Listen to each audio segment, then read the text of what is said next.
नमस्कार। विश्व के सबसे बड़े लोकतंत्र में होने वाले चुनावी पर्व में शामिल होकर मतदान कर देश के प्रति अपनी जिम्मेदारी निभाएं। मेरा वोट मेरी ड्यूटी। वो भी उड़ीसा में। तो आज हम आ चुके हैं संबलपुर के एंटरटेनमेंट किंगडम पे, जो पूरी तरह से डिज्नीलैंड की थीम पे आधारित है, जहां आपके लिए है बहुत सारा एंजॉयमेंट। एंट्रेंस पे आपको मिलेगा भैया जी का फ्री वाला मैजिक शो, उसके पास में है आर्चरी, डार्ट, उसके ऊपर आपको मिल जाएगा जिप लाइन, बास्केटबॉल। अंदर है एम्यूजमेंट पार्क, जहाँ पे है बहुत सारे वाटर राइड्स, वेब पूल, रैन डांस, स्लाइड्स। खाने के लिए रेस्टोरेंट फैसिलिटी भी अवेलेबल है।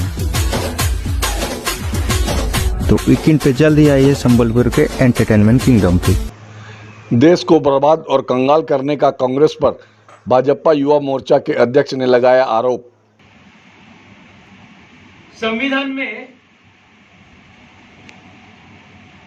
बाहर से आए हुए व्यक्ति प्रधानमंत्री बनने का भी, अगर वो सिटीजनशिप यहां आकर ले लेते हैं, सिटीजनशिप लेने के बाद बाहर से आए हुए व्यक्ति भी प्रधानमंत्री बन सकते हैं, इसमें कुछ प्रॉब्लम नहीं है। पर बाहर से आए व्यक्ति को हम जब सत्ता देते हैं तो देश का हालत क्या होता है, इसको हम देखें।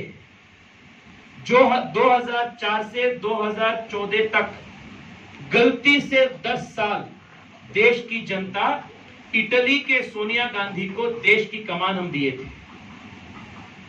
और वही 10 साल है जो देश के इतिहास के सबसे खराब 10 साल है। लाखों करोड़ों रुपए का घोटाला वही 10 साल में हुआ। आतंकवाद देश के कोने कोने में वही 10 साल में फैला। नक्सलवाद वही 10 साल में फैला। देश विश्व के सबसे कमजोर आर्थिक शक्ति वही 10 साल में बना। हम सब के सामने एक एक्सपीरियंस है। अगर हम देश के प्रभार को या प्रदेश के प्रभार को यहां से इमोशनली जो कनेक्ट नहीं होते हैं, यहां से डायरेक्ट कनेक्शन नहीं होते हैं, बाहर से जो होते हैं, ऐसे व्यक्ति को अगर हम सरकार के प्रभार दे देते हैं कि इसका परिणाम क्या होता है, इसको देश देखा है। मैं पराग अग्रवाल, प्रांतीय अध्यक्ष, उड़ीसा प्रांतीय मारवाड़ी युवा मंच। मेरे सभी आदरणीय भाई बहनों एवं युवा साथियों, समाज बंधुओं, देश बंधुओं से निवेदन करता हूं, विश्व के सबसे बड़े लोकतंत्र में होने वाले चुनाव पर्व में शामिल होकर मतदान कर देश के प्रति अपना कर्तव्य निभाएं। चुनाव वाले दिन अपने मनचाहे नेता को अवश्य वोट दें और अपने आप को, अपने देश को सशक्त बनाएं। जय हिंद, जय भारत। मेरा वोट मेरी ड्यूटी। भाजपा युवा मोर्चा के राष्ट्रीय अध्यक्ष श्री तेजस्वी सूर्या ने कांग्रेस पर 2004 से 2014 के कार्यकाल के दौरान देश को बर्बाद और कंगाल करने का आरोप लगाया। 10 साल पहले, मुझे अभी भी याद है, मैं जब कॉलेज से बाहर आया था, देश में भ्रष्टाचार के खिलाफ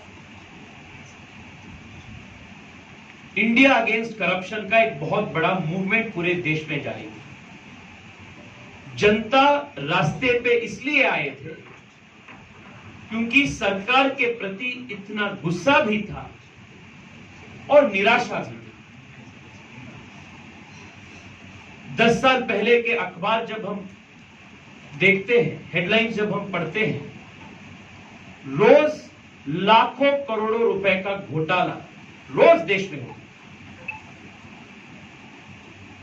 दूसरी ओर आतंकवादी हमला, आतंकवाद लोग जहां चाहते थे, कब चाहते थे, eight there will terrorist were striking at the country. Mumbai हो, दिल्ली हो, बेंगलुरु हो, कोयम्बतूर हो, गुवाहाटी हो, जहां चाहते थे, कब चाहते थे, तब आतंकी हमला देश में होता था। देश नक्सलवाद से ग्रसित है। नक्सल लोग पशुपति से तिरुपति तक एक रेड कॉरिडोर बनाने का साजिश में भी काम करते। ये देश की आंतरिक सुव्यवस्था का स्थिति है। आनंद कुमार आजाड़ीवाल, क्रांति इन्वेस्टमेंट्स। आप सभी से एक अपील करना चाहूँगा, विश्व के सबसे बड़े लोकतंत्र के चुनाव पर्व में शामिल हुए और मतदान कर देश के प्रति अपना कर्तव्य का निर्वहन करें। मेरा वोट मेरी ड्यूटी।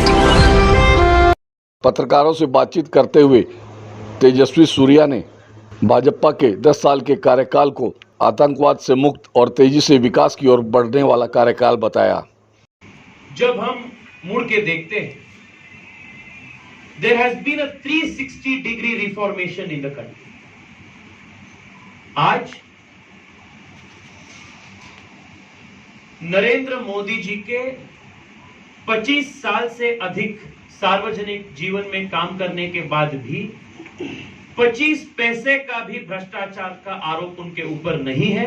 इस प्रकार का एक ट्रांसपेरेंट, पारदर्शी सरकार पिछले 10 साल में प्रधानमंत्री मोदी जी देश को दिए और टेक्नोलॉजी को इस्तेमाल करके direct benefit transfer, Jan Dhan Aadhaar mobile, ऐसे टेक्नोलॉजी को इस्तेमाल करके last line, last mile delivery of good governance तक हमने इंश्योर किया। 10 साल पहले हम अखबार में पढ़ते थे 2 लाख करोड़ रुपए का घोटाला, 10 लाख करोड़ रुपए का कोयला घोटाला, सार्वजनिक धन, सार्वजनिक संपत्ति नष्ट होता है।